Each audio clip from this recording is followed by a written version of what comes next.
Brigitte Lahaie, Sud Radio, le Love Conseil. Alors, ces mots Bruxelles, vous connaissez évidemment ce dont on parle quand on parle de mémoire traumatique. On en parle aussi dans cette émission. Et en fait, ce sont des sensations, des perceptions qui sont liées à un événement qui est ancien.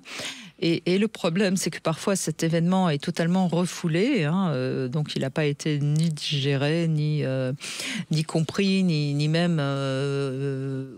enfin, il est oublié. Il n'est pas conscient, il n'est pas dans la conscience, il est exactement. dans l'inconscient. Et évidemment, ça génère des handicaps puisque la personne est coupée d'une petite partie d'elle-même, voire parfois d'une grande partie d'elle-même. Et ça va se traduire par des réactions qui sont parfois incompréhensibles, par exemple à un bruit qui, par exemple, informe d'un danger immédiat, alors qu'en fait, c'est absolument pas dangereux, mais ça réveille cette fameuse mémoire traumatique. Parce que l'exemple que vous venez de donner, il est totalement inscrit dans notre cerveau reptilien et on le voit chez les bébés.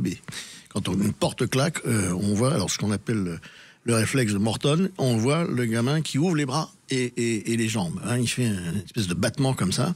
Et ça, ce réflexe dit primitif ou ancien, on peut le garder toute la vie.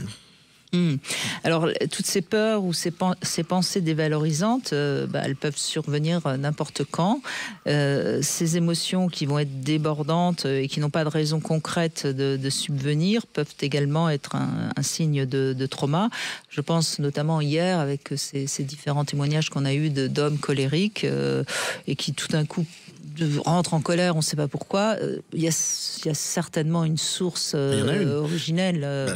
C'est une peur. La peur engendre la colère. Donc on revient sur la peur. C'est une peur qui est ancrée et qui ça peut être une peur transgénérationnelle. Ça peut aller loin. C'est pas forcément dans cette vie.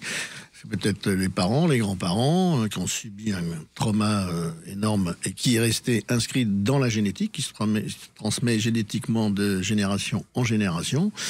Donc vous voyez que c'est loin dans l'inconscient et pour le faire remonter à la conscience, ce n'est pas évident.